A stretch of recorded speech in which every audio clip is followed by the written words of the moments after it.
ఇప్పుడు సిటీలో ఉన్న అప్డేట్స్ చూద్దాం.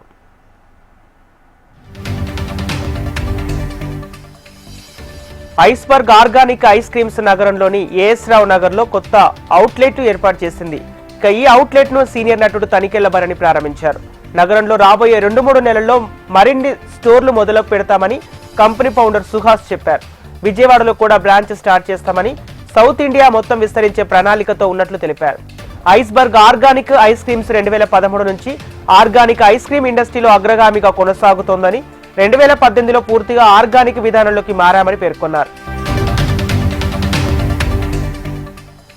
ఎస్సీ వర్గీకరణలో రాజ్యాంగబద్ధంగా మాలలకు రావాల్సిన హక్కులను రాష్ట్ర ప్రభుత్వం కాలరాస్తుందని మాల మహానాయుడు జాతీయ అధ్యక్షుడు జి చెన్నయ్య తెలిపారు. కాన్స్టిట్యూషన్ డేను పురస్కరించుకొని ట్యాంక్ బండ్ పైనున్న అంబేద్కర్ విగ్రహానికి పూలమాలలు వేసి నివాళులర్పించారు.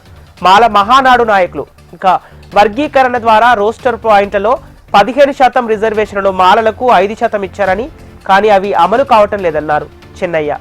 ఇక ప్రభుత్వం రోస్టర్ విధానాన్ని సవరించి మాలల జనాభా ప్రాతిపదికన రోస్టర్ పాయింట్లను కల్పించాలని డిమాండ్ చేశారు.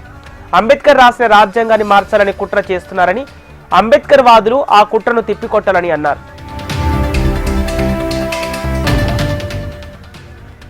కేంద్రం బీజేపీ ప్రభుత్వం రాజ్యాంగాన్ని మార్చాలని కుట్ర చేస్తుందని confederation of SC, ST, BC, minority association రాష్ట్ర అధ్యక్షుడు మహేశ్వర్ రాజ్ అన్నారు.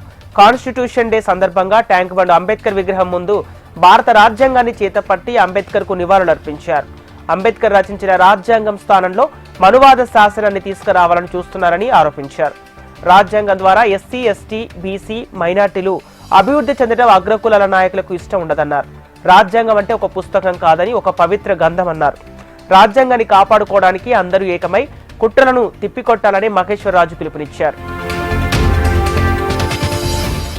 నల్గొండ డీసీసీ అధ్యక్షుడిగా ఉన్న కైలాష్ నేతకు అవకాశం కల్పించడాన్ని ఓయూజేఏసీ నాయకులు స్వాగతిస్తున్నామని ఓయూజేఏసీ చైర్మన్ బాలకృష్ణ నేత తెలిపారు.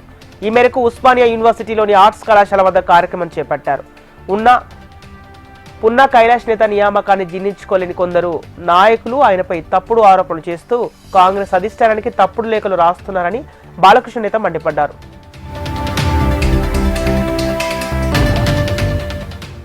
తెలంగాణ రాష్ట్ర ఏర్పాటు కోసం అమరుడైన పోలీస్ కిష్టయ్య సంస్కరణ సభను డిసెంబర్ 15న నిర్వహిస్తున్నట్లు శాసనమండలి డిప్యూటీ చైర్మన్ బండా ప్రకాష్ ముదిరాజు తెలిపారు.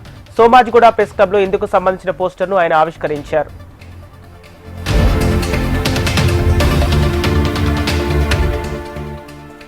సమస్త ప్రగతి ధ్యేయంగా అంకిత భావంతో ప్రతి ఒక్కరూ పనిచేస్తేనే మహనీయులకు నిజమైన నివాళి అని విజయ జైరీ చైర్మన్ గుత్తా అమిత్ రెడ్డి అన్నారు. శ్వేత విప్లవ పితామహుడు పద్మవిభూషణ్ డాక్టర్ వర్గీస్ కురియన్ 104వ జయంతి సందర్భంగా విజయ డైరీలో ఆయన ఘనంగా నివాళులర్పించారు. వర్గీస్ కురియన్ జాతీయ పాడి పరిశ్రమ అభివృద్ధి సంస్థ జేఆర్ఎంఏ లాంటి సంస్థలు స్థాపించి ప్రపంచవ్యాప్తంగా సహకార ఉద్యమ స్ఫూర్తితో ముందుకు నడిపారన్నారు. బీసీ రిజర్వేషన్ల విషయంలో రాష్ట్ర ప్రభుత్వ వైఖరిని నిరసిస్తూ బీసీ సంఘాలు హైదరాబాద్ లో వినూత్న నిరసన చేపట్టారు. జీవో నెంబర్ 46 విడుదలకు నిరసనగా రద్దు చేయాలని డిమాండ్ చేస్తూ బీసీ సంక్షేమ సంఘం జాతీయ అధ్యక్షుడు రాజ్యసభ సభ్యుడు ఆర్ కృష్ణయ్య చేపట్టారు. ఈ నిరాహార దీక్షకు మద్దతుగా బీసీ సంక్షేమ సంఘం కార్యనిర్వాహక అధ్యక్షుడు నీలా వెంకటేష్ ఆధ్వర్యంలో బషీర్బాగు కూడలిలో అర్ధనగ్న ప్రదర్శన నిర్వహించారు. హైదరాబాద్ లోని బోరబండలో పోలీసులు తనిఖీలు నిర్వహించారు. గంజాయి అమ్మకాలు జరుగుతున్నాయనే సమాచారంతో STF B team CI Bhiksha Reddy, SI Balaraju సిబ్బంది కలిసి దాడులు చేశారు. ఈ దాడిలో 84 గంజాయి పాకెట్లను స్వాధీనం చేసుకున్నారు.